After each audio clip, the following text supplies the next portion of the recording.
So it's all for play for still. I think so. Do you want to bet against us?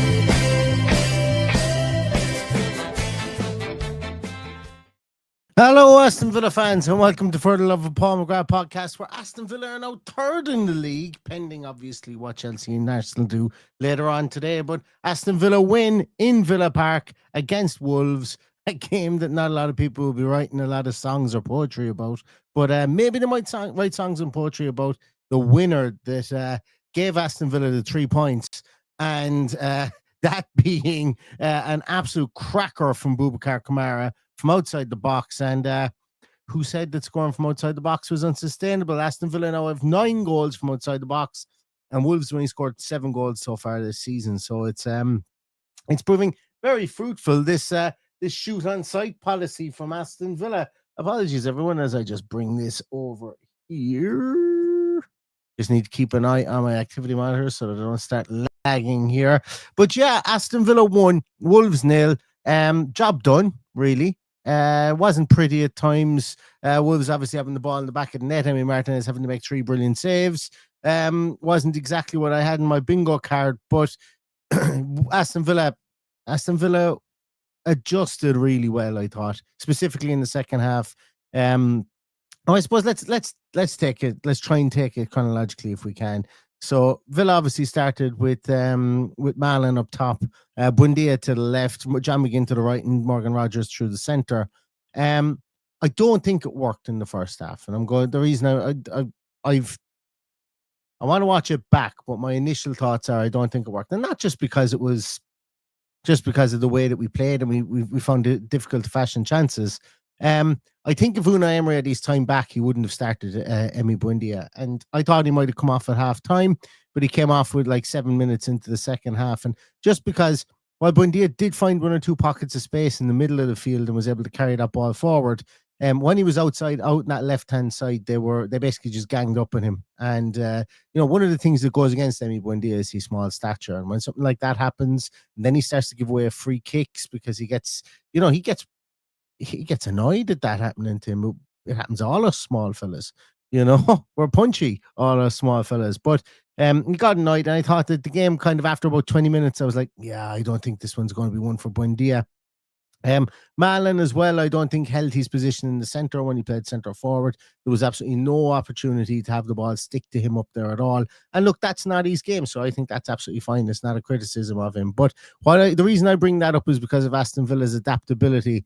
Because in the first half, there was a lot going on down that right-hand side, that Wolves right-hand side. Absolute ton going on down there. And, everything they had came from the pace down there. Trying to suck Luka Dean forward, push Chow forward, try and have it as a situation where Pau Torres had to come out and meet him and try and beat him in a foot race. And 3 or 4 times that was their outlet. It was their only outlet. He got the cross into Strand Larson, who gets the shot away with John Arias. Getting in Emi Martinez's eye line, to be honest with you, I think it's just like that was as clear a day of impeding as you could possibly find, which is grand, and it was marked off from VAR, and the linesman put his flag up, and I thought there was, if you want to call it, a good process in that refereeing decision. They also had that shot that Martinez tips onto the. I can't remember who took that shot actually. There was an Andre or João Gomez takes that shot. Martinez tips it onto the crossbar, comes down, and then he actually gets his trailing right hand clawed away from the goals. I thought that was absolutely sensational from Emi Martinez. And then he makes that save later on in the day from the shot from Belgrade. No, it was Belgrade, I think, had the one that he tipped onto the crossbar. And then there was another shot he saved in the second half as well. So Emi Martinez be very, very happy with his day's work. It was brilliant to see him make those saves after being culpable, I suppose, for one against Leeds as well. But I think, like as I say, I'm not critical of the team selection. at all. The team that was put out was the team that nearly every single Villa fan wanted. The majority, there was definitely a plurality of people that wanted it. I wanted the team that was put out, and as I say, we looked a bit leggy. We looked a bit of a European hangover type style of thing in the first half. Even Kamara was getting caught in possession at times. Tielemans was getting caught in possession, and Wolves looked up for it. As the game went on, Villa looked more like a team, looked more like a better team. And I do think the substitution of Buendia, bringing on Watkins, albeit that Ollie Watkins wasn't massively pivotal, I do think it allowed us to kind of change one or two things about where we were going with the ball and where we were transitioning with the ball as well. Obviously, then that goal comes from Boubacar Kamara, and what a rocket right in the top bin. Superb goal. I was not aware of Mr. Kamara's bazooka at the end of his foot, albeit he did score one against Spurs, but I can't remember. I think it was Spurs last year. Can't remember what that goal was like. Something tells me it was from outside the box as well. But Kamara blasted one in and left my seat, like just jumped up. It was an incredible shot. And worthy of winning any game. I think Villa had a couple of more chances. Then after that, Malin has the chance that drops in front of Sam Johnson, or behind Sam Johnson, I think it was. Malin had a chance, doesn't really get to swing his foot at it, kind of only gets to have a poke at it, which it was cleared away. John McGinn then has the deflected shot, the wrong foot. Sam Johnson goes out for a corner. I seem to remember Rodgers having a shot of some sort. Sancho got in behind, and the defender got back to block him. So second half, a much more improved performance, but the first half was definitely conservative from Aston Villa. Wolves were much more up for it, but as the game went on, it was Villa's all day long. Afterwards. So Paddy is here, and I'm going to bring him in because he's waving here at me in the background. So Paddy, Villa in third place in the Premier League, after beating Wolves with an absolute thundercracker from Boubacar Kamara. What's your thoughts?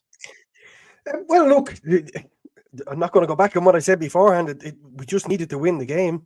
It wasn't pretty. It tells the tale when you're. I don't know whether if he's officially got it. If he hasn't officially got it, it wouldn't surprise me because of the morons that were commentating on the game. But Emi Martinez was man of the match for his performance. 2 absolute world-class saves, possibly 3. I hate being a fraud, coming in and saying I saw the whole match, but I missed most of the first half because I was at my son's game. Better off. You're better off. I hate watching. I hate watching a podcast when someone said they haven't seen the whole match. But I got into the pub.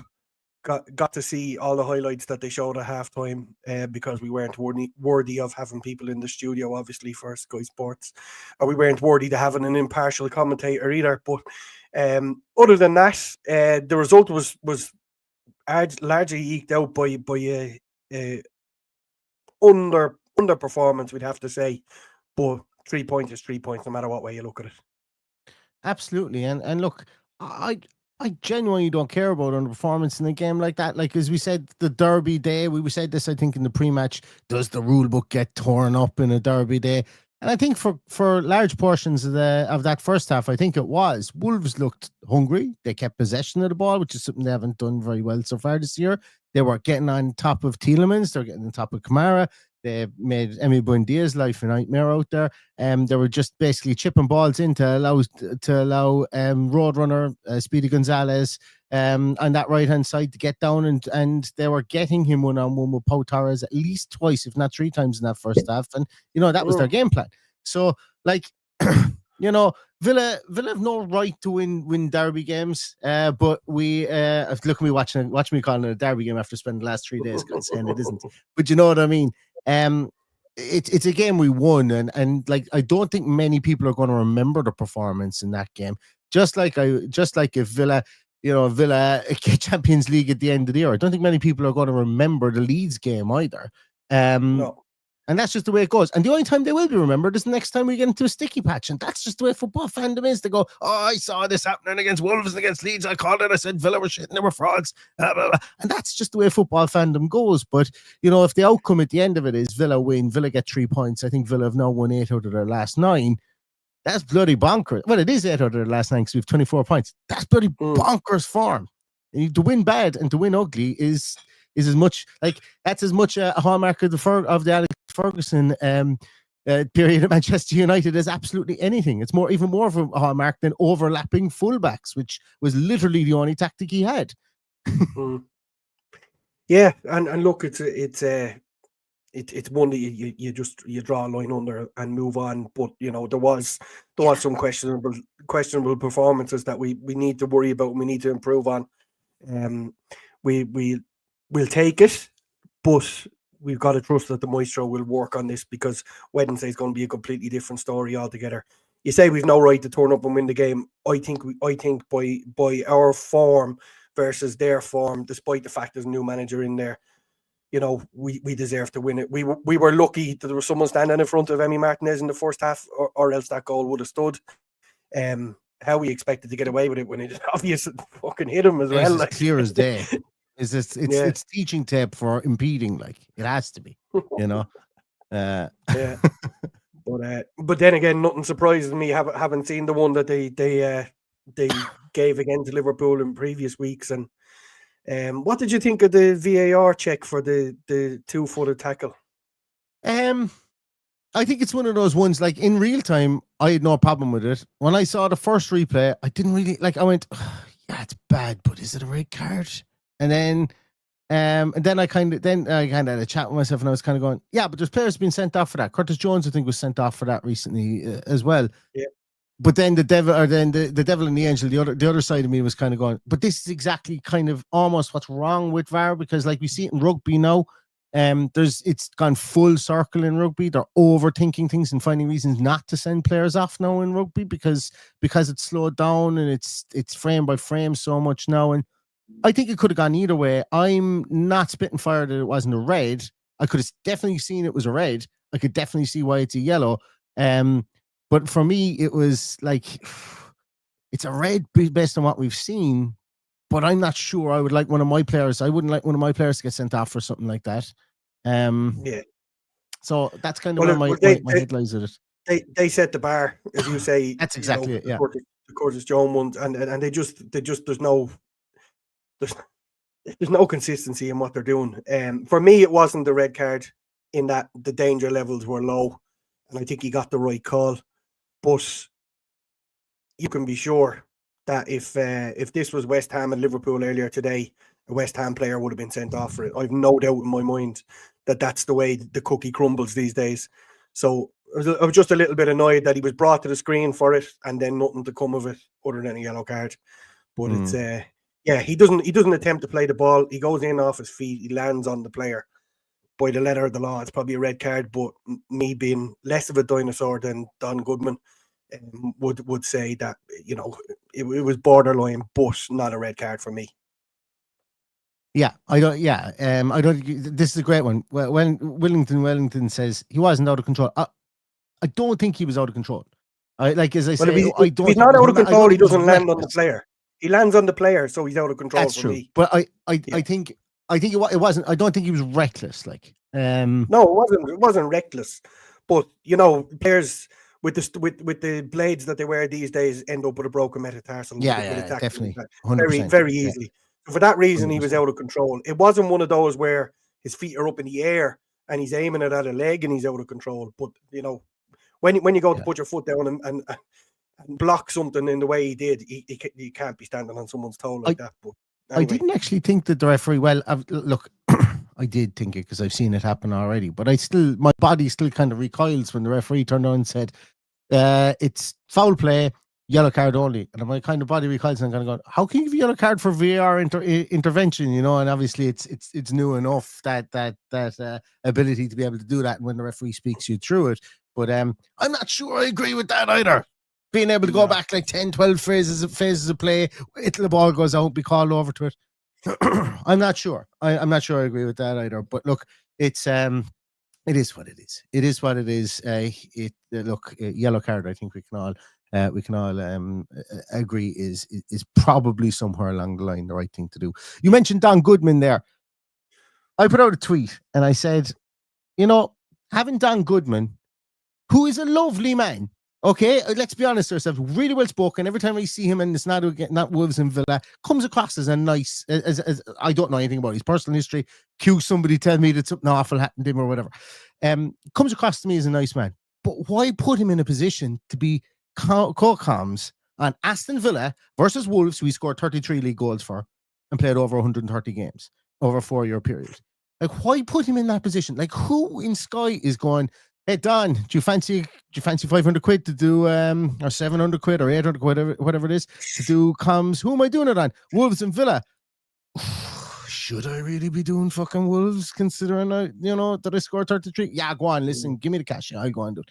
Who puts him in that position? And even when they do it for United or when they do it for Liverpool, they have the other Muppet with him as well. They've got Carragher, and then they have Neville. Or when they have Neville, they've Carragher there as well. I can't understand. It's one of the biggest reasons for me why I think Sky, people are turning off Sky. The amount of people, I watched it in Sky, 100% legally. The amount of people that message me going, yeah, I've turned over to the US commentary. Or people saying, I'm watching it in Arabic and it's way better. Why is this a thing? I can't understand it. It's mindless. Neither can I. And what annoys me is that the only one we have in the commentary world really is Lee Hendry, and he's the most impartial commentator I've ever heard in my life. I don't know how he does it. I even joked at one stage when I spoke to Ian Taylor, I said, is he actually a blue nose like the rest of his family?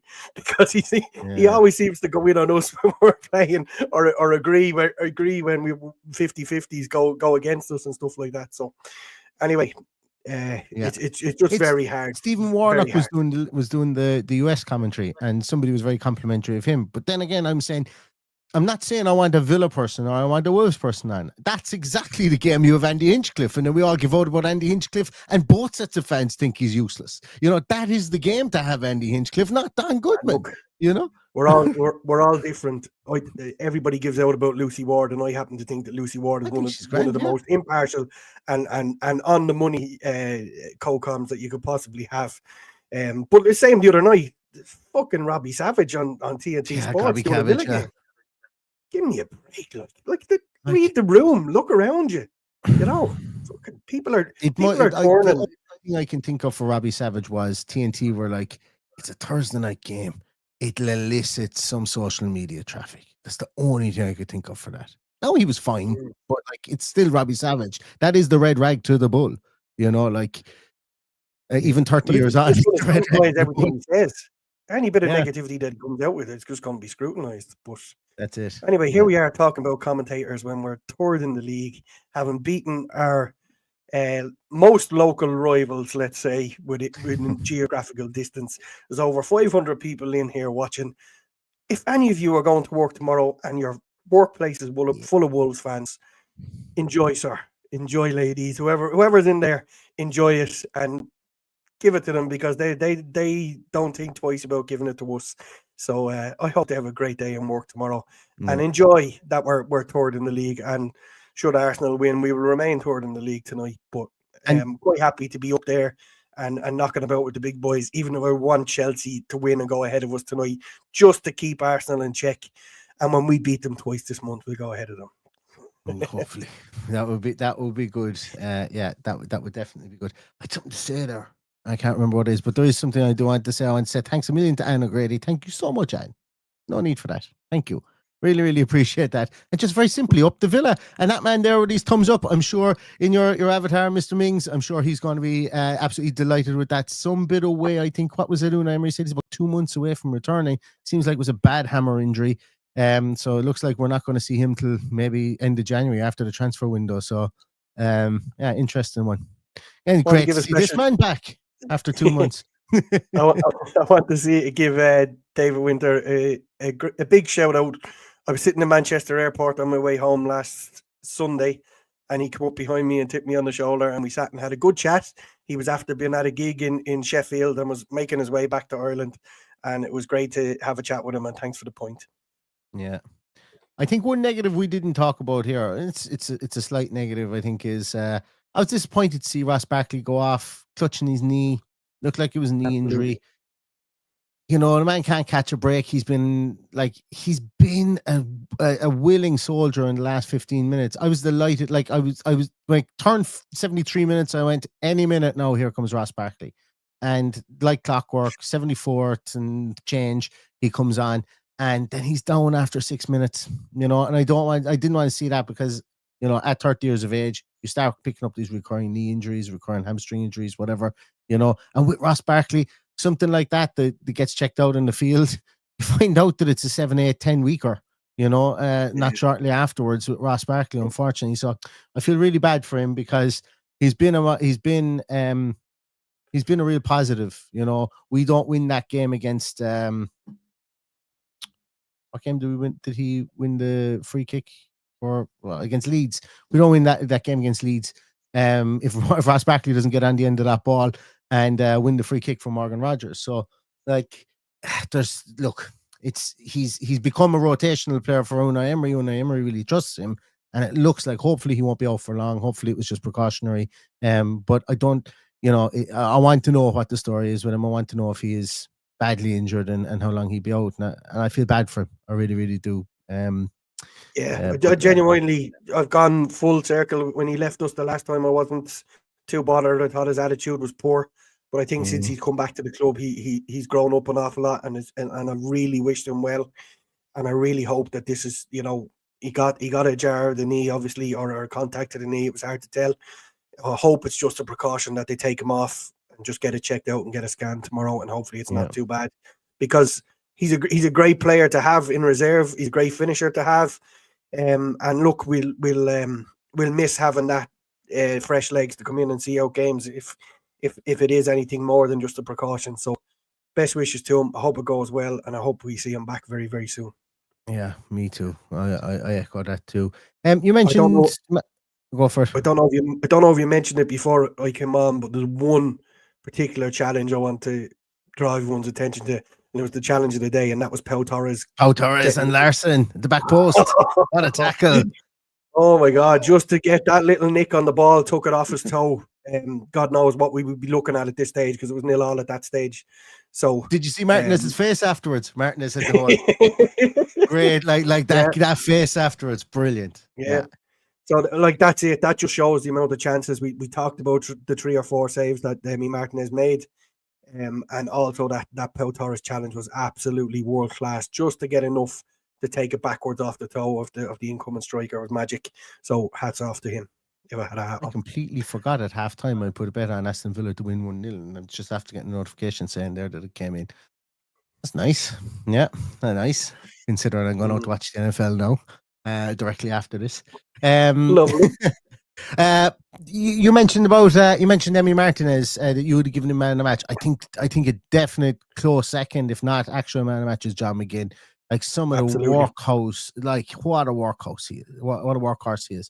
He's an actual treasure. You know, I know we talk about it, and I know the club have done a feature on him and everything, but Jesus, like they don't build him very, very often like they do John McGinn. And that there was one time where he stuck the arse out in the second half, bust the fella who was coming towards him. Like it's never a foul, obviously. Shielding the ball, absolutely upended the Wolves player, turned, ran straight, checked his run again, turned, went into the corner with the ball, and I was just like, John McGinn, we've seen you do that so many times, but every time you do it with 1,000,000% effort. And like 30 years of age, I know it's not that old, but Jesus, like he's the effort and the enthusiasm and the captain spirit that this man has grown into is just brilliant. It's just really, really good in a derby like that. And you could audibly hear the Wolves fans throughout the first half singing John McGinn is a wanker, and you know, music to his ears spurred him on and to do stuff like that. Then the 70th, 80th minute, thought he was amazing. Thought he really, really was great too. That particular run at the end just summed him up. When you thought he was going to be in trouble, turn back on himself, and then just another turn of pace and another gear for him to come into at that stage of the game is just a measure of like what an absolute engine the man has. And look, he's been protecting them recently. He would have came off, but for Barkley's injury as well. So we know that he wouldn't have been on the pitch at that stage of the game. But it's great that it really is. He's been absolutely immense. The tifo before the match, I thought was magic. Didn't see it at the time, but got to see it afterwards.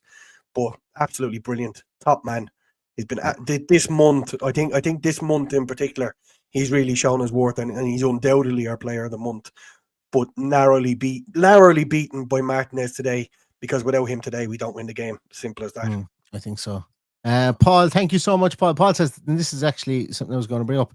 The difference in a win today is like the difference with Ipswich last year is 1-0 win today. And if I'm not mistaken, and I could be wildly mistaken, I could be a month out.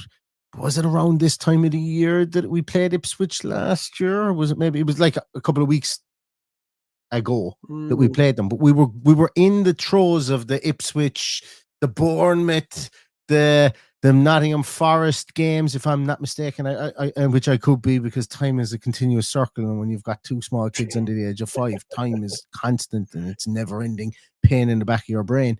But it like that is the difference. Today we are scrambling back for a 1-1 draw, or we're conceding in the 9 minutes of injury time that happened last year. I mean, that's what's happening. Whereas today we didn't.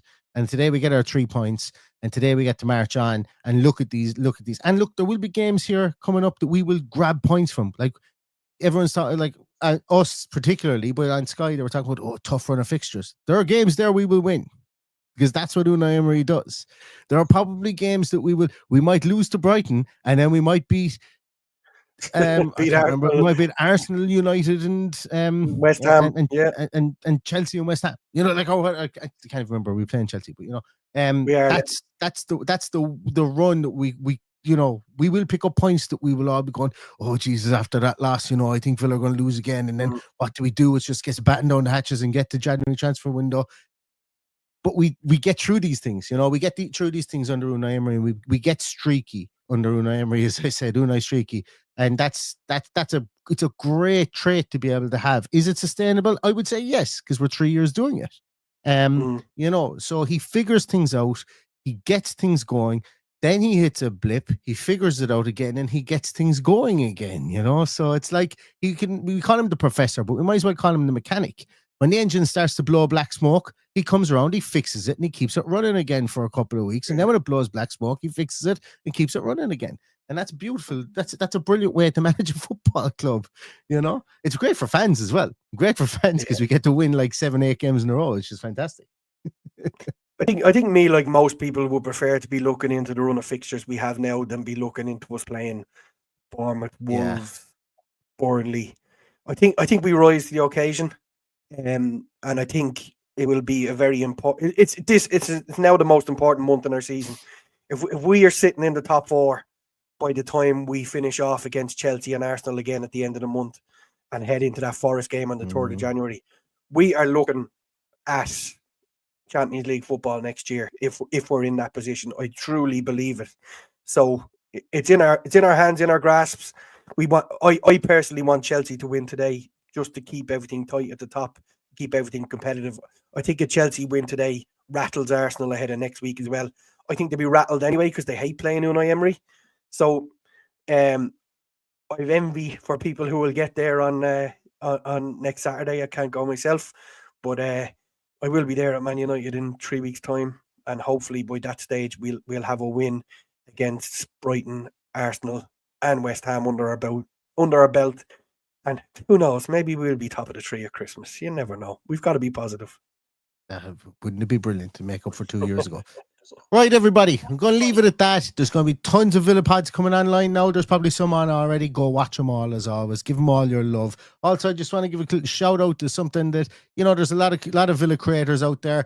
We are so thankful for the fact that, we have touching 10,000 on YouTube, touching 10,000 on Twitter, all that, and those platforms. Also, we're very, very I know my limitations are TikTok and Instagram and whatever, but there are also other creators out there that are on those platforms, and we've gotten involved with some of those creators as well.